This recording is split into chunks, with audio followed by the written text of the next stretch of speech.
Hi, I'm Dr. Kelly Barron, and welcome to the Kel Fire Show.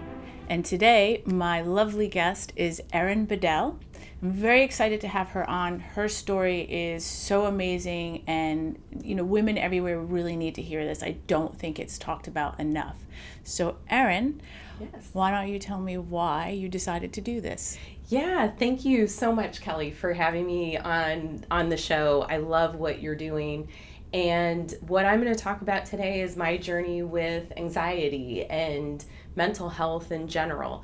And what I really want to talk about is getting help and what that looks like and trying to take the stigma away from it because the stigma does more harm than good.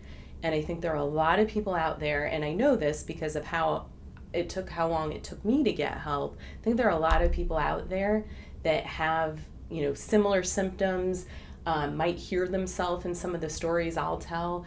And it doesn't have to be, anxiety doesn't have to be suffering.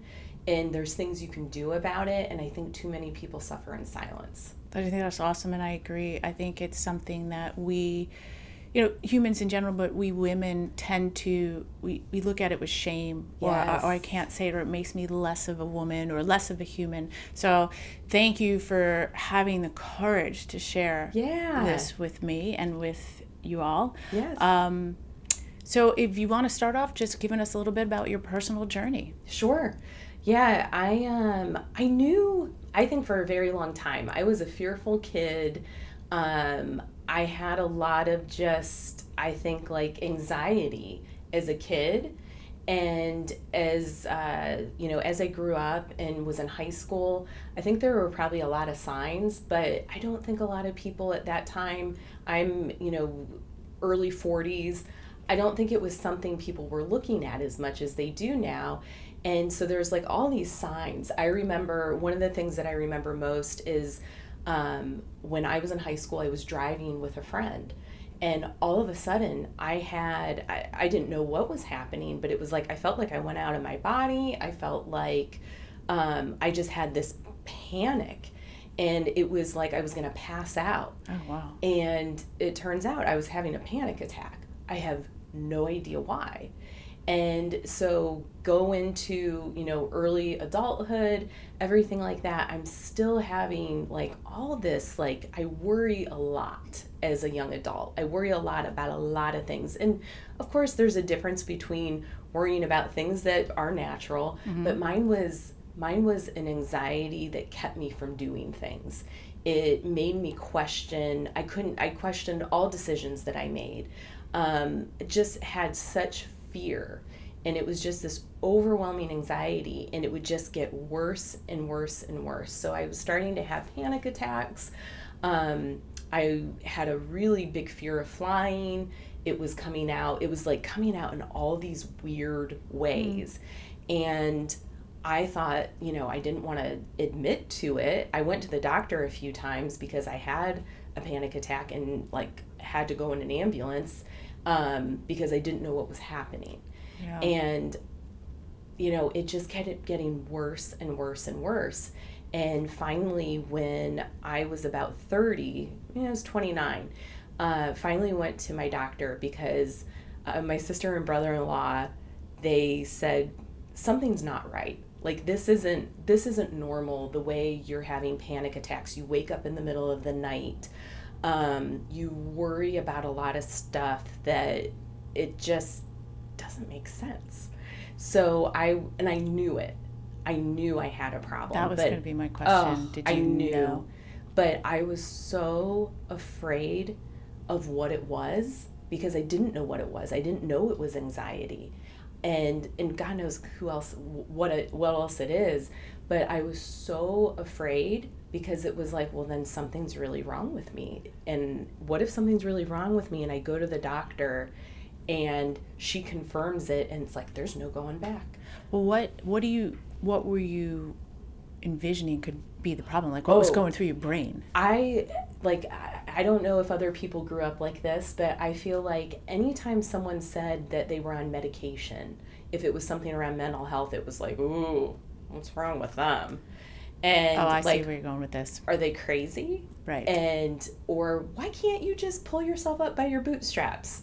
Like, that's weak that you need help. That's not, I don't know if I ever heard my parents say that, but just in general, it was like, oh, that person goes to therapy, something's wrong with them. So I was like, something's wrong with me. This must mean I'm crazy.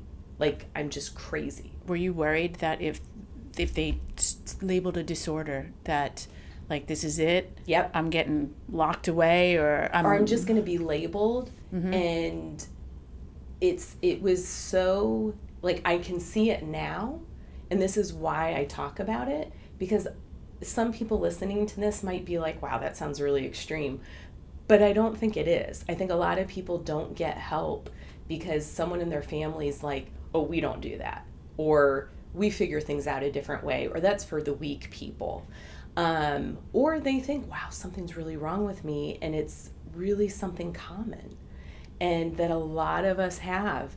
And so I went to the doctor, and luckily I went to a very compassionate, it was primary care doctor. I told her, what I had going on, and she said, I really think you would benefit from some medication. And I was like, oh no. Right. No. And she probably talked to me, we went around in circles for like 15 or 20 minutes.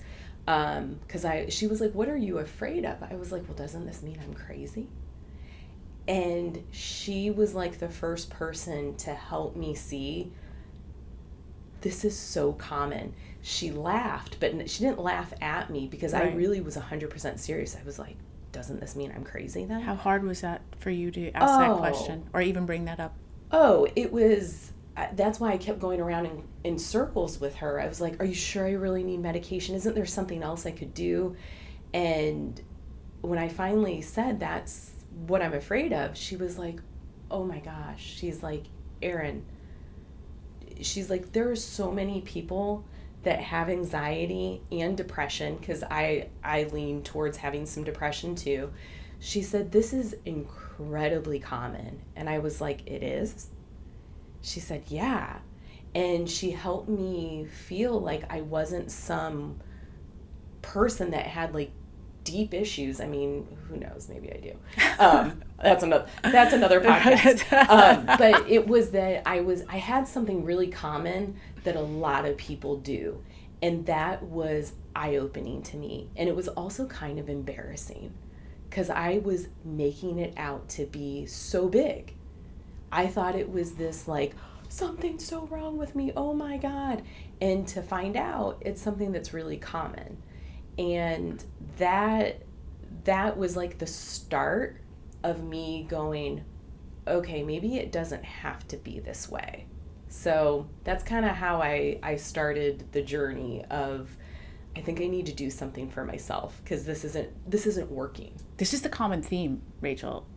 I need to do something for myself. I need to make the decisions. Yeah, like something, and I think what it really boiled down to, when my sister and brother-in-law, it was kind of funny, because like it was funny because like I had this panic attack, and I was convinced I was having a heart attack at 29, and they were just like, you're having a panic attack. And I was like, nope, I'm having a heart attack. You got to take me to the hospital. And the next morning they were like, we got to talk. And you could say that, you could take it a lot of different ways, but it was like, when I really looked at it, and it was like, yeah, my life is not working right now. This is affecting everything, and I'm suffering. I'm not living the way I could be, but I didn't even realize there was another option. And then when they really called it out, it was like, I couldn't pretend it wasn't there anymore. So once you talked to your primary and you decided, like, I've got to make a change, or I've got to go after options. Yes. What did you do from there? So from there, she talked to me about, like, I believe she talked to me about therapy would be a good idea too, that typically medication and therapy are like a good combination. I wasn't there yet. I wasn't ready to accept that I needed to go to therapy. So I went the medication route for a little bit, and I did really well. I started addressing more I did eventually go to therapy because I realized the medication really was working, but there were some things I needed to address, and the medication isn't going to solve it. But what I found was, and I'm not a doctor. I'm not here to tell people they have to go on medication, but I will say medication allowed me to get myself to a place where I could benefit from therapy. I don't think I could, at least meet my situation, I don't think I could benefit from therapy as much without being on the medication, because it just kind of brought me Right. like down a notch, where it's like I wasn't having these, this constant worry something was wrong. I used to wake up in the middle of the night just in a panic, and I didn't know why. And then my brain just would look for things to worry about. It just looked, and it just cycled, like, what could we worry about? And then I would worry about the most inane things.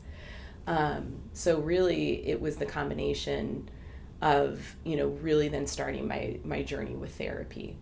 And then from there, where did you go from there? And did you stay in like a particular therapy? Did you find a new? Yeah, that's such a good question, because there's so many different types of therapy. There's so many different kinds of medication. So I think I probably have a story similar to some of, I was on medication. I did not want to tell anyone I was on that medication because I still felt some stigma. Right. I actually was dating someone at the time, and I knew how he felt about medication.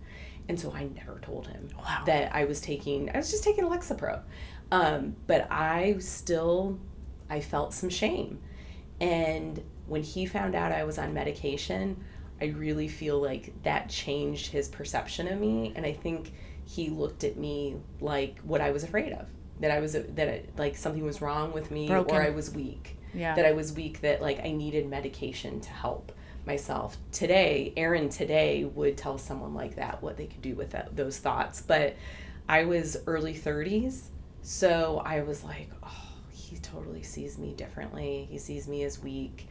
And it was, now it's a blessing in disguise. I wouldn't want to be with someone like that. But I eventually went off medication because I was like, oh, look, I feel so much better. I'm doing therapy. I'm doing really well. And I started off with, I think I was just in like regular, like cognitive behavioral therapy, Mm-hmm. like kind of talk therapy. And it was really good to start with. Like that was a good beginning of my therapy journey. But I went off medication, and that was not great. And that I think is really common because you start feeling so good, and it's like, well, I don't want to rely on this medication. I want to, figure things out so I can have tools so I don't need it. But what happened is that I was continuing in this cognitive behavioral therapy, and it was helping, but very slowly, the anxiety was coming back.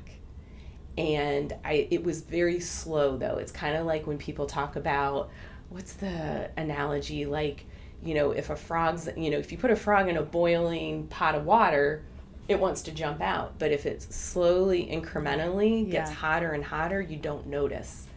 And that's what happened. So I was doing therapy and doing well, but the anxiety was still creeping back in. And it took a few years, but then it really showed its head again, and it was interfering in my life. It was interfering in how I functioned on a daily basis, even though I was doing therapy. So it reared its ugly head. And so where did you go from there? Did you then decide to go back on?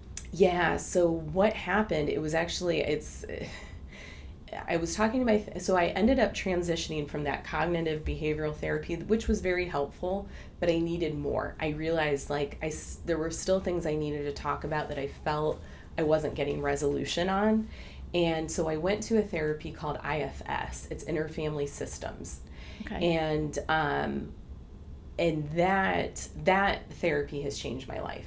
Like cognitive behavioral therapies, and again, I'm not a therapist, I'm not a medical professional, just my personal experience. cognitive behavioral therapy and talk therapy was very good, but IFS therapy is, my therapist taught me how to save my own life, how to not let anxiety and depression be my downfall and the end of me, because it was getting really bad. I knew it was getting bad. I started talking to my therapist, like, I think I might need to go back on medication, and we were talking about it. And then I had a really traumatic event happen. My dog got killed in front of me, in front of my house. And it just decimated me. And I'm an animal lover. My dogs are my kids, and it killed me. And I was not okay. And so I had this underlying anxiety to begin with, and I was in therapy, but I wasn't being treated with medication, and it got really bad. Just really, I couldn't sleep at all. I just couldn't function. And so I knew it was time to go back on medication, and that was 8 years ago, maybe 7-8 years ago. And so I continue to stay on medication, and I continue with therapy, because that for me, that's what works. It's not for everyone, but you got to find what works for you. And I think, like, the message I want to give to people by telling these stories, it's not to tell a sob story, it's to say there are options and there are tools. I just didn't realize they were there. So I was trying to fight my anxiety essentially with a hammer. And then I realized, oh, there's medication. So it's like I got a screwdriver and I got a couple other tools, and I started doing therapy, and I was like, ooh, here's some more tools. And together, it really was like, oh, I don't have to build a house with a hammer and a screwdriver. I am allowed to find all these other ways to do it. And that's what therapy and medication have become for me, is that they are really those tools that allow me to not let my anxiety control my life. And that's what I want to tell people, is that, you know, everyone has their own journey, but there is no shame in getting help, whether it's therapy, whether it's medication, whether it's both. There is no shame, because I was living what I think probably a lot of people do. I thought, well, this is the only option. Right. I don't know what else to do. Maybe this is just how I am. Maybe this is just my personality. And I don't know. And so I want people to know better is possible. You do not have to suffer the way I know I suffered a lot. I think people, they get stuck in, like, this is the course of action. This is the solution that someone has told me, and they don't look outside of that to say, is that right for me? Or should I look at other options? Are there other options? Yes. Are other options, is that a good path to go down for myself? Right. Or do I just have to go with what I was told? Exactly. And I think it's that idea of applying curiosity to it. And it's hard. Like, I know it was really hard for me to apply curiosity when I feel like my anxiety was just running the show. Oh, yeah. So it was really hard for, like, my core self to come in and say, I think there might be a different option, because my anxiety was in charge, and it was like, no other options. There's no other options. This is just life. This is what it is, and deal with it. So what, outside of medication and therapy, what other self-care things do you do for yourself that you feel are good mechanisms to cope or to keep everything in check? Yeah, so I will preface this because a lot of people talk about exercise, and exercise definitely helps me, but the message I don't want people to get is that we'll just exercise, it'll all be better. Right. Because I think for some people that might work. Exercise definitely helps, but I don't want someone listening to this to be like, well, if they're already exercising and it's not working, that they're doing something wrong. Because I did that. I was exercising. I was doing all these other things. I was trying to do gratitude. I was trying to, do all these things, and they're all good. But it was like I needed the therapy and the medication in order for exercise to really take the effect that it can take, or doing a gratitude journal. And anything like that. But those are like, I journal. Meditation is huge for me. Meditation, I do guided meditation quite a bit. I use Insight Timer. I use the free version of it, and I love it. But my foundation is therapy and medication. But I've added meditation, exercise, really finding different ways and avenues of support. And that really meant changing the type of people I was friends with too. So it's really been this big lifestyle change. But the meditation, I would say, exercise, and just like expression of just being who I am. And I feel like therapy and medication have allowed me to do that when I wasn't able to. Right. But the other message that I think is dangerous, in my opinion, is when people say, you don't have anything to be worried about. Oh, And yeah. I think a lot of people don't get help because they look at themselves and say, I have a roof over my head, I have a job, or I have first world problems. Like, I know where my next meal's coming from. I have nothing I should be worried about. And that is not true. Yes, there are different levels of struggle, but if someone is struggling and their life isn't working for them, they deserve to get help. I didn't think I did, because I was like, what do I really have to be worried about? Or what, I should be grateful. I have a great job. I have friends. I have family. And I think, and I've heard other people say that, like, why do I get to, they see it as indulgent. And it's like, it is not indulgent to address your mental health. That is just, it's like, if you had a broken leg, you would go get help. That's a perfect analogy. Yeah, like if someone kept walking around with a broken leg saying, nope, I don't deserve to get, a cast or have a doctor look at it, people would think they were insane. Mm-hmm. But we do that with mental health. And we say like, oh, come on, can't you just look at the bright side? Or, you have so much to be grateful for. What are you sad about? Or what are you worried about? And that is so dangerous, because then someone doesn't get help because they're like, yeah, I guess I shouldn't. And it's like, no, you should. There's not a contest who gets to suffer the most. It's if your life isn't going in the direction, or you find these intrusive thoughts, or you're worrying about things that seem to be more than, just normal things, you deserve to get help. There's nothing wrong with it, and there's no shame in it. No, there's no shame in that.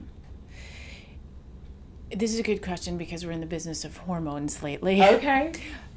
Did you notice, or do you notice, because we all get very, everybody's symptoms around their cycle, or, when they're going through perimenopause, menopause, we always hit that, most of us hit that. Mood swings, depression, even anxiety is like a big one, especially during menopause. Do you find that, are there any spikes in your cycle that elevate the anxiety or the depression? Do you notice it swings more, or does it stay pretty consistent? For me, it stays pretty consistent. And because I would consider myself right now, like today, I considered myself pretty well controlled with my symptoms.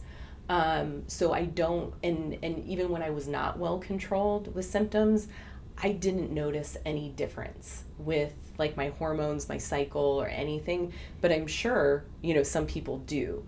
That just wasn't my experience, or hasn't been my experience. And then as far as triggers go, have they evolved? Have they changed over time?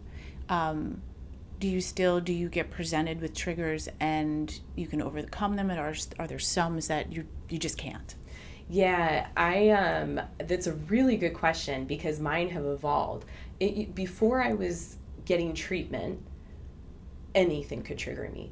I could be having this conversation with you, and if I was really, many people would say I'm being vulnerable right now. And I would, if I was vulnerable, and especially this is recorded and like someone's gonna listen, I would spiral after a conversation like this of like, what's gonna happen? People are gonna think something's wrong with me. And then what's gonna happen after that? So that used to be a trigger, like being vulnerable and sharing, that kind of thing. And really, I felt like so many things were a trigger for me. But that was one, like definitely being vulnerable. And that has evolved where now I want to be my authentic self. I like my authentic self. I don't want to live in a world where I can't just be me. I want other people to be them. I am enjoying my life so much more now because I now have the tools to help myself. So that has really changed. I get overwhelmed, probably like anybody else, when I have, like, right now my dad's really sick, and so there's a lot of stuff going on, decisions of, how do we get him help, how do we, my sister and I are working on a lot of stuff, so that triggers my anxiety. And I've noticed, like, the last few weeks I just kind of have shut down a little bit. And it's like I get overwhelmed, and it's just like, and you're done. So I'm having to kind of reach back into my toolkit and go, okay, what else do I need to do? Because I am just kind of shutting down. And so I've been doing meditation, talking to my partner, sharing with friends what I have going on, upping my therapy. And that is helping, because this is a big trigger. It's a big life event. So that's something I don't know if I would have been able to handle what I have going on right now and recognize, like, hey, I'm having a hard time, I need a timeout, and make a plan. So that's another difference too, is I see my triggers now, but I can stop and go, okay, stop what I'm doing, make a plan. This isn't working, I need to do some other things. So professional life, work life. Yeah. You already kind of touched on relationship and where that kind of went.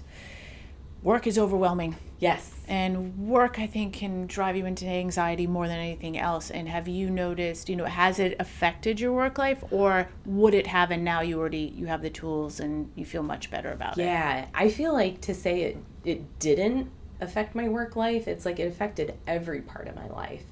And so I feel like it used to affect my work life more than it does today, because I was in sales when a lot of the bad anxiety, like I call it like out of control symptom management. I just didn't have any control over it. It was just running my life. So it was just, I was constantly questioning myself, constantly, not being confident in decisions and being able to speak for myself. I think it was definitely an issue. And now that I have more tools and I have my symptoms, again, I don't know how long my symptoms will always be under control, because I know things can happen, but they've been under control for quite some time. And so I am more confident at work.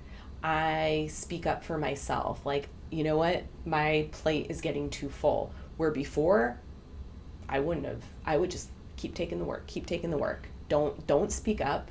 Don't speak up. It's probably I have too much work, probably because I'm worrying about everything and I'm not getting things done. Instead of going, whoa, wait, I get to speak up here.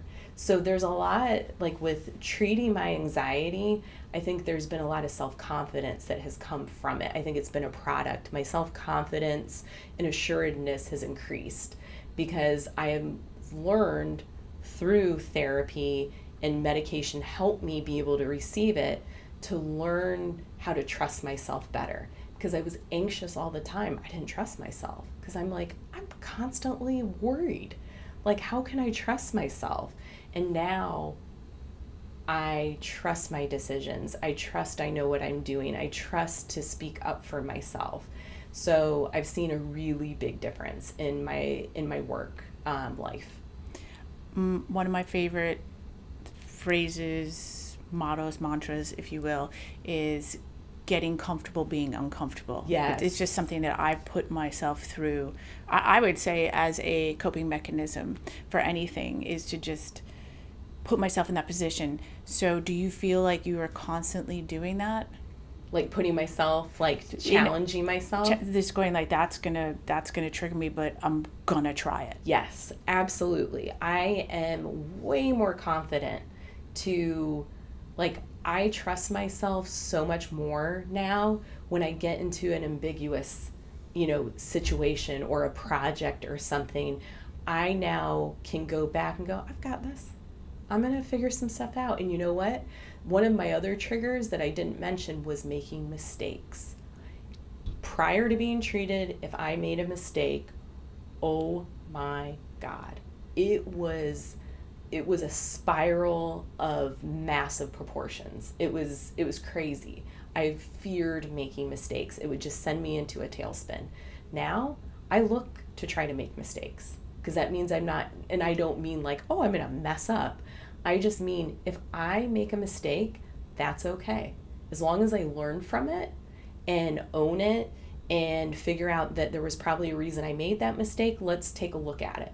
I'm not afraid of that anymore. And I think once you get that type of confidence where, you're not, I shouldn't say I'm looking to make mistakes. I'm just not afraid of them. Well, you're not afraid to admit you're perfectly imperfect. Yeah, I know I'm not perfect, and I don't shoot for perfect anymore. Well, if you were perfect, you'd be boring. I'd be really boring. And really that's what I've learned to embrace, Kelly, is that, like, I think it's funny, my partner and I talk about this stuff all the time of, like, growing up, I was like, I just felt like I just wanted to be normal. And I think that's what a lot of people want. We all just want to be normal. And so anything I felt that I wasn't normal about, I was like, how do I make myself as normal as possible? Now as an adult, I'm like, I don't want to be normal. I want to be me. And that's a lot more fun. It's a lot more interesting. And I enjoy life a lot more and find a lot more joy. Because I'm not worried about being perfect, because I'm not, and I'm never going to be.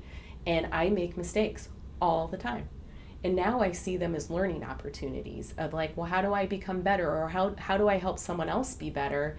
And also, how do I help other people, like in a work setting, for example, if someone makes a mistake, how do I help them see that's not necessarily a bad thing?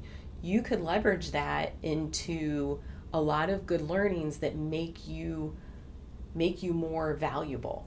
And that it's not something you have to hide behind. But with my anxiety, I was not able to function that way. It was like, oh my God, a mistake was made. Everything's ruined. Well, if there's advice that you could give to someone who's struggling with a similar situation on whatever level it is, what would you advise them? I would say that it matters. If it's bothering you, if you have something, whether it's your anxiety, whether it's something else, or even if it's a loved one you're concerned about that may, like, if any of what I'm saying sounds a little familiar, that there is nothing wrong with getting help. You deserve to get help. It is not indulgent to get help, whether that's going to your doctor to talk about medication, whether that's calling a therapist. That is my advice, is that you deserve it. There's nothing wrong with it, and you are not weak. Think about if you had a broken leg, how silly you would look walking around with a broken leg, refusing medical care. Yeah, I love this analogy. It's the same with mental health.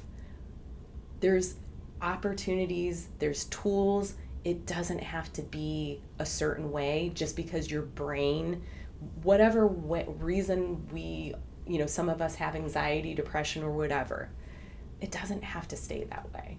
And if you're not happy with the help you get, like, there are different therapists, there are different modalities of therapy. So if you go to a therapist and you're like, I don't think this is working, that's okay. Call another therapist. I've had therapists where it's like, I just don't think this is really a match. That's okay. There's nothing wrong with it. There's different medications. If you try medication, you're like, I don't like this one. I don't like these side effects. Guess what? There's a gazillion different medications. So advocate for yourself and see what else is out there. I think that's a really important message, to just tell people, like, they have a voice. You have a voice. Your life does not have to be suffering. All right, I have 3 fun questions before we wrap up. Okay. I mean, they're fun to me. Oh, great. I hope they're fun to you. I'm sure they will. If you could name your experience, what you've been through, a cocktail, a drink, whatever you like, what would you call it? Oh. Or what that's already out there? So my experience. Oh my God. That's such a good question. I'd call it a shitstorm. Oh, I love that. That's the honest I mean, it could be a dark and stormy. Yeah, it could be a dark and stormy, but I kind of like a shitstorm. I just don't know what liquor you would put in that and how you'd make it appetizing. We'd have to work on that. Yeah. I feel like Kahlua, like it's something. Yeah. We'd have to do something, but I love that one. Yeah, and I bet I could find another one, but that's what comes to mind. That's perfect. What a shitstorm. If you could put a theme song on your journey, what song would that be? Anything, any genre. Anything. This is a great question. The song that's coming to my head it's a song, what is it? It's like White Snake, like Here I Go. Here I Go Again. Yeah, that's what comes to mind. That's amazing. That's what comes to mind. We're making I can't speak, a Spotify playlist for the show. So that goes on there. I love it. It's so eclectic. It's crazy. Okay. And this one is a little bit of a rough one. So don't worry if you don't have a name for it. But the last question is, if you could name your journey, what would you name it? If you could give it a title or just change the name of anxiety, anything like that. Oh, it's not a creative one, and I can't take credit for it. It was a therapist. There's a lot of context behind it, but we would talk about growth opportunities. So I would call it another fucking growth opportunity. I love this. I went to this therapist. I have to tell this really quick story, but it was actually a couples therapist that my ex-fiance and I were going to, and we were like on therapist number 3, like that should have been our first sign. But this therapist kept talking about, these are opportunities for growth. And I was like, I'm tired of these opportunities for growth. And he's like, I know, another fucking growth opportunity. So that's where that comes from. So I cannot take credit for it, but that is what I would name my journey. I love that. I think that's awesome. Okay, before we wrap up and head out, is there anything else you'd like to say that you haven't gotten a chance to say, or you want to end with? I think it's just what I said of like what I started with, of that you deserve to get help. If my story resonates, or little parts of it, or you're like just have an inkling of like, some curiosity, you deserve to look into it further. And that does not make you weak. It makes you strong for advocating for yourself and going, hey, I have this problem and I don't know if I have the tools to solve it, but that's totally fine, because that's why there's professionals that do. So go talk to someone, go get help. There's nothing wrong with it. Let's take away the stigma of, getting help for mental health and just go live our best authentic lives as much as we can. I want to thank you so much for coming on, because that's really vulnerable what you did today, and to share your story and to share all the different parts of it. And even when you said vulnerability, that's a rough one for you. And you just slayed it today. Oh, well, thank you. Thank you. I appreciate it, and I love what you guys are doing. And I hope this helps. If it helps one person, it is worth me, kind of sharing, another fucking growth opportunity, which this has been. One more woman, one at a time. Absolutely. Well, thank you all for joining Erin and I today on the Cal Fire Show. And if you love what you heard, please subscribe to the playlist, the YouTube, follow us on social, and I hope you come back again and tell us some more stories. I could tell you a lot of stories. I've got a few in my back pocket. Awesome. See, now I want to know. Well, thank you so much. Thank you, Kelly. It was really good. Yeah? That was really good. Thank you. And I think you really got that, you were very